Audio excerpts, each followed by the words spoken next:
بسم اللہ الرحمن الرحیم۔ کی وجہ سے صحابہ کرام کو اللہ رب العالمین نے عرش سے جبریل کو بھیج کر کے جناب محمد رسول اللہ کی زبانی ایک کہلوا دیا کہ جاؤ، جن کے اندر ایثار ہے، قربانی کا جذبہ ہے، خود بھوکے رہ کے دوسروں کو کھلانے کا جذبہ ہے، جا کر کے یہ فرمان سنا دو، والذین تبوؤا الدار والایمان من قبلہم یحبون من ہاجر الیہم ولا یجدون فی صدورہم حاجۃ مما اوتوا ویؤثرون علی انفسہم ولو کان بہم خصاصہ ومن یوق شح نفسہ فاولئک هم المفلحون، کہ جن لوگوں نے ایمان اور مدینہ کو پناہ گاہ بنا لیا اور اپنی طرف مکہ سے ہجرت کر کے جو مہاجرین مدینہ آئے ان سے محبت کر رہے ہیں، یحبون من ہاجر، وہ لوگ محبت کرتے ہیں جو مکہ کو چھوڑ کر کے مدینہ تشریف لائے، ولا یجدون فی صدورہم حاجۃ، اور وہ اپنے بھائی کے لیے اپنے دل کے اندر کوئی تنگی محسوس نہیں کرتے تھے، ویؤثرون علی انفسہم، اور اپنے بھائی کو ترجیح دیتے تھے اپنے نفسوں پر، اپنے جان پر، اور اللہ رب العالمین آگے فرماتا ہے ومن یوق شح نفسہ، جو اپنے آپ کو بخیلی سے، کنجوسی سے بچا لیا گیا، سمجھ لو کہ اس کے اندر، اس کے نام اعمال کے اندر اس کے حق میں اللہ رب العالمین نے جنت لکھ دی۔ یہ وہ عظیم آیت ہے جو ایثار، قربانی کی طرف اشارہ کر رہی ہے۔ میں آپ کو بتلاتا چلوں، جب مکہ سے مہاجرین ہجرت کر کے آئے، مکہ کے آتنکوادیوں نے، مکہ کے ظالموں دشمنان اسلام نے جب صحابہ کرام کے حاشیے کو تنگ کر دیا، اسلام لانے کے پاداش میں طرح طرح کے ظلم و ستم کے پہاڑ توڑنے لگے، کسی کو آگ کے انگاروں پہ لٹا دیا جاتا تھا، کسی کے سینے پہ بھاری پتھر رکھ دیا جاتا تھا، کسی کے گلے میں ایمان لانے کی وجہ سے وہ مکہ کے بدماش بچے گلے میں رسیاں ڈال کر کے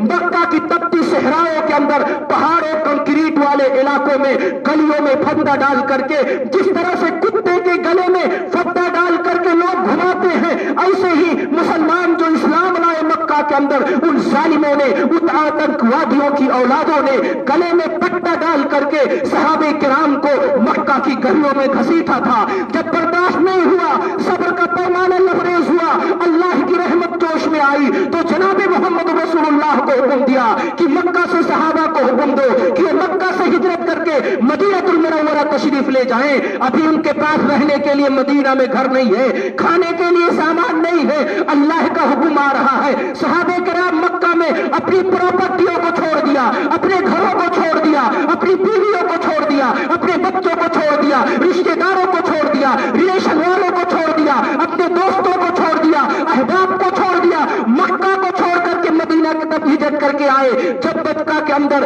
مکہ سے ہجرت کر کے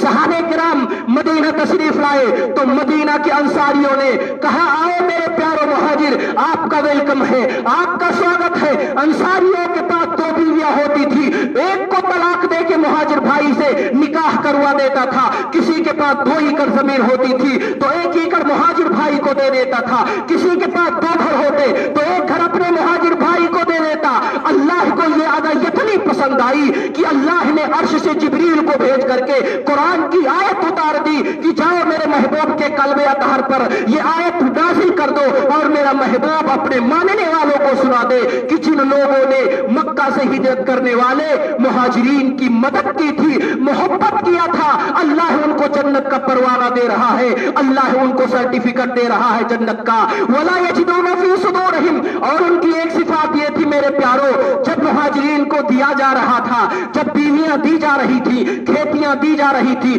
پراپرٹیاں تقسیم ہو رہی تھی تو دوسرے انصاری کو تکلیف نہیں ہوتی تھی کہ یہ میرا بھائی اجنبی ہے، یہ میرا بھائی اجنبی ہے، میں تو برسوں سے مدینہ میں رہ رہا ہوں، یہ میرے بعد آیا ہے، مجھ سے زیادہ مالدار ہو گیا ہے، اس کی کھیتیاں مجھ سے زیادہ ہو گئی ہیں، اس کی پراپرٹی مجھ سے زیادہ ہو گئی ہے۔ یہ حسد نہیں تھا، یہ جلن نہیں تھا، صحابہ کرام نے استقبال کیا۔ آج ہمارے اندر کیا ہے؟ ہمارا اگر کوئی بھائی، چاہے وہ بہار سے تشریف لائے، چاہے وہ یوپی سے آئے یا ممبئی کا یا آپ کے علاقے کا بہار یا یوپی کے اندر جائے تو لوگوں کے اندر تعصب کی آندھی چلتی ہے کہ آیا ہے دوسرے ملک سے، مجھ سے آگے کیسے بڑھ گیا، یہ آیا ہے بہار سے، یہاں گھر کیسے خرید لیا، یہ آیا ہے یوپی سے،